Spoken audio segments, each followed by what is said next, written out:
विधानसभेची निवडणूक जिंकणे हे फार सोपे नाही, मात्र आपल्या कार्यकर्त्यांसाठी हे अवघड अजिबात नाही। याही निवडणुकीत संविधानाचा मुद्दा चालणार नसून विकासाचा मुद्दा चालणार आहे।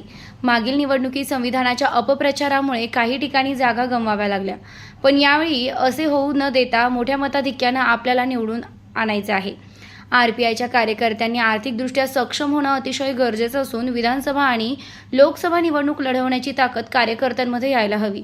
त्यासाठी कार्यकर्त्यांनी केंद्र आणि राज्य सरकारच्या मदतीनं विविध उद्योगांची उभारणी करायला हवी, असं प्रतिपादन केंद्रीय सामाजिक न्याय मंत्री रामदास आठवले यांनी केलंय। तरी चालेल, पण हे सगळे लोक एकत्र येण्यासाठी माझं मंत्रिपद घालवायला सगळे बसलेले आहेत।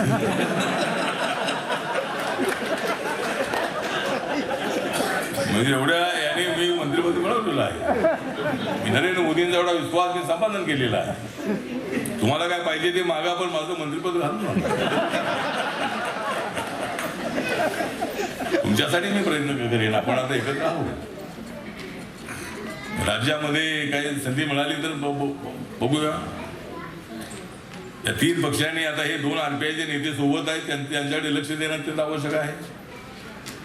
विधानसभेमध्ये निवडणूक जिंकणं हे फार सोपं नाही, पण आपल्यासाठी अवघड अजिबात नाही।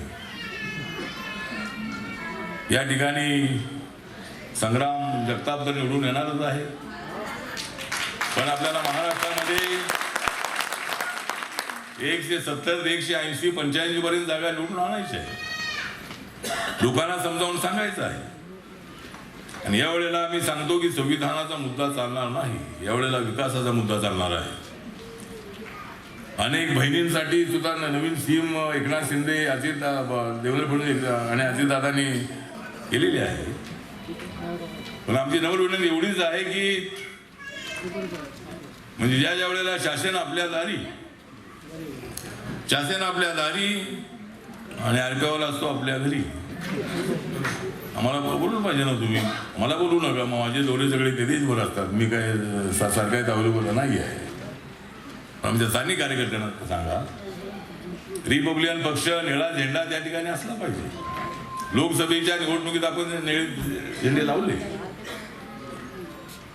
आणि आम्ही पूर्णपणे आपल्या सोबत आहोत। मी आणि गवाडे सर, आम्ही दोघे अत्यंत प्रामाणिक आहोत। आमच्या शब्दाला किंमत आहे। गावागावामधली मतं आपल्याला मिळालेली आहे, आम्ही ती मिळवून देण्याचा प्रयत्न करणार आहोत। संविधानाच्या अपप्रचारामुळं काही ठिकाणी असा अपघात घडलेला आहे, पण यावेळेला मात्र विधानसभेमध्ये आपली मतं कशी मिळतील हा प्रयत्न आपल्याला करायचा आहे। नेते आहोत। जयदीप कवाडे यांनी सांगितलं की तुम्ही मंत्री झालेले आहात, पण थोडं आमच्याकडे बघा। पण ज्या वेळेला मी तुमच्याकडे बघत होतो त्यावेळेला तुम्ही माझ्यासोबत आलो नाही।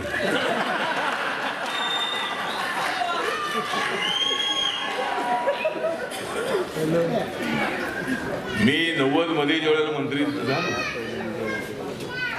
त्यावेळेला आम्ही सगळे एकत्र आलो होतो आणि त्यावेळेला काँग्रेसला पाठिंबा देण्याचा माझा आग्रह होता। पक्षाने बहुमताचा निर्णय घेतला होता की काँग्रेसला पाठिंबा द्या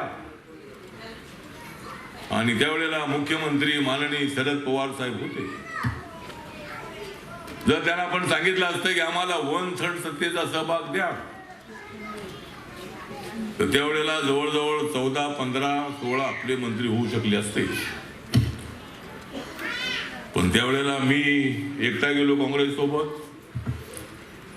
तसा मी राजकारणामध्ये साधा सुद्धा माणूस आहे। मी फार अग्रेसिव्ह राजकारणामध्ये माणूस नाही। अहमदनगर शहरातील सहकार सभागृह येथे संविधान सन्मान महामेळाव्याचं केंद्रीय मंत्री आठवले यांच्या हस्ते दीप प्रज्वलन करून उद्घाटन करण्यात आलं। या कार्यक्रमाच्या अध्यक्षस्थानी अहमदनगरचे आमदार संग्राम जगताप हे होते। यावेळी पीपल्स रिपब्लिकन पक्षाचे राष्ट्रीय अध्यक्ष माजी खासदार प्राध्यापक जोगेंद्र कवाडे, आरपीआयचे सुनील साळवे, अशोक गायकवाड आदी मान्यवर उपस्थित होते। आठवले यावेळी म्हणाले, काँग्रेसच्या काळात संविधानाची मोठी प्रतारणा करण्यात आली। भाजपाच्या काळात अनेक ठिकाणी विमानतळे, समृद्धी महामार्ग, विविध प्रकारचे रस्ते, बायपास आणि विविध प्रकारची विकास कामे झाली। विकासाचा डोंगर उभा करण्यासाठी पंतप्रधान नरेंद्र मोदी यांना साथ देणे अतिशय गरजेचे आहे। मोदी हे भारत देशाची जगात शान वाढवत आहेत. कोणत्याही पक्षांमध्ये संविधान बदलण्याची ताकद नाही.